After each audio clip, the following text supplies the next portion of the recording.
Elliston station बिल्कुल शांत था। ये आने जाने की, मिलने बिछड़ने की जगह थी। मीरा के लिए इसकी खास अहमियत थी। ये जगह उसके बचपन की यादों से जुड़ी थी। उसे वेंडर्स की आवाजें, ट्रेन्स की गड़गड़ाहट, पैसेंजर्स की भीड़ सब याद था। स्टेशन एंटिसिपेशन की, नए सफर की, नई कहानियों की जगह थी। मीरा के पापा जो रेलवे में थे, उन्होंने उसमें ट्रेन्स और उनके सफर का प्यार भरा था।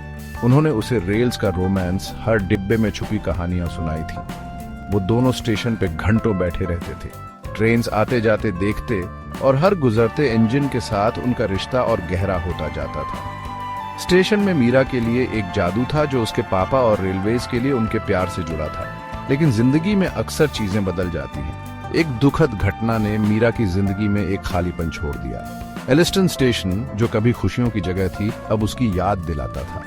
साल गुजर गए और कभी बस्टलिंग स्टेशन वीरान हो गया। प्लेटफॉर्म्स खाली, ट्रैक्स झंग लगे। स्टेशन बंद होने का अनाउंसमेंट कोई सरप्राइज नहीं था। फिर भी मीरा के दिल में एक गहरा दुख था। एलिस्टन से आखिरी ट्रेन जाने वाली थी, अपने साथ मीरा की जिंदगी भर की यादें लेके। मीरा को स्टेशन के खाली हॉल्स में अपने पापा की आवाज सुनाई दे रही थी। वो कहते थे, ट्रेन जिंदगी की तरह होते हैं, चलते रहते हैं, हमें अलग अलग सफर, अलग अलग जगहों पे ले जाते हैं। उनकी बातें मीरा के दिल को छू गईं, खासकर अब जब वो एक नए सफर की दहलीज पे खड़ी थी। उसने आंखें बंद की और यादों का सैलाब उमड़ पड़ा। वो वक्त जब उसके पापा उसे सरप्राइज ट्रिप पे ले गए थे, सी कोस्ट। ट्रेन का सफर हंसी खुशी और सी की खुशबू से भरा। वो दिन जब वो कॉलेज गई थी, उसके पापा प्लेटफॉर्म पे खड़े थे, आंखों में प्यार और थोड़ा सा दुख। हर याद साफ और अनमोल उनके अटूट रिश्ते का सबूत थी। एलिस्टन स्टेशन ने उनकी खुशियों के पल, उनके साइलेंट प्रॉमिसेस, उनके अनस्पोकन लव को देखा था। यहीं मीरा ने साइकिल चलाना सीखा था। उसके पापा साथ दौड़ते, सीट पे हाथ रखे, हंसी से हवा भर देते। यहीं उसे पहली बार आजादी का एहसास हुआ था जब वो ट्रेन में अपनी दादी के पास गई थी। उसके पापा तब तक हाथ हिलाते रहे जब तक वो नजर से ओझल नहीं हो गई। स्टेशन की पुरानी दीवारों में उनकी हंसी, उनके राज, उनके सपने गूंजते थे। सालों पहले जब मीरा कॉलेज जाने वाली थी, उसके पापा ने उससे वादा करवाया था कि वो एलिस्टन से आखिरी ट्रेन के लिए जरूर आएगी। ये वादा यूं ही कर लिया गया था, एक मजाक की तरह, एक ऐसे फ्यूचर के बारे में जो बहुत दूर लगता था। अब प्लेटफॉर्म पे खड़ी ये वादा मीरा के दिल पे भारी था। वो लगभग भूल ही गई थी अपनी जिंदगी की भागदौड़ में, लेकिन लगता था कि किस्मत उसे उसके किए वादे और रिश्तों की याद दिलाना चाहती थी।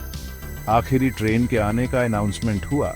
उसकी सीटी शाम की शांति में एक उदास आवाज की तरह गूंजी। ट्रेन धीरे धीरे स्टेशन में आई। उसका आना उसके पास्ट की हसल बसल से बिल्कुल अलग था। जैसे ही ट्रेन रुकी, एक आदमी एक डिब्बे से बाहर आया। वो उसके पापा थे, बालों में सफेदी, आंखों में रिंकल्स, लेकिन उनकी स्माइल पहले जैसी ही प्यारी और जानी पहचानी। तू आ गई, उन्होंने कहा। उनकी आवाज में भावनाओं का सागर उमड़ रहा था। मुझे पता था तू आएगी। मीरा की आंखों में आंसू आ गए। उस पल में सालों का फासला मिट गया। वो अब सक्सेसफुल प्रोफेशनल नहीं थी, बल्कि एक छोटी बच्ची थी जिसका दिल अपने पापा के प्यार से भरा हुआ था। जैसे ही एलिस्टन से आखिरी ट्रेन जाने के लिए तैयार हुई, मीरा के मन में कई तरह के इमोशंस थे। एक चैप्टर के खत्म होने का, एक एरा के अंत का दुख तो था ही, लेकिन साथ ही एक सुकून भी था, एक सर्कल कंप्लीट होने का। स्टेशन ने अपनी शांति में उसे उसकी जड़ों से, उसके पापा के प्यारे रिश्ते से जोड़ दिया था। ट्रेन स्टेशन से चली गई, उसकी सीटी ट्वाइलाइट में गूंजती रही। मीरा ट्रेन की लाइट्स को दूर जाते हुए देखती रही, अपने पापा को ले जाती हुई। वो जानती थी कि ये गुड बाय नहीं था, बल्कि एक नई शुरुआत थी। उनकी यादें, उनका प्यार हमेशा जिंदा रहेगा, जैसे एलिस्टन स्टेशन की दीवारों में छुपी कहानियां सुनाई और दोहराई जाने का इंतजार कर रही हैं, जेनरेशन से जेनरेशंस तक।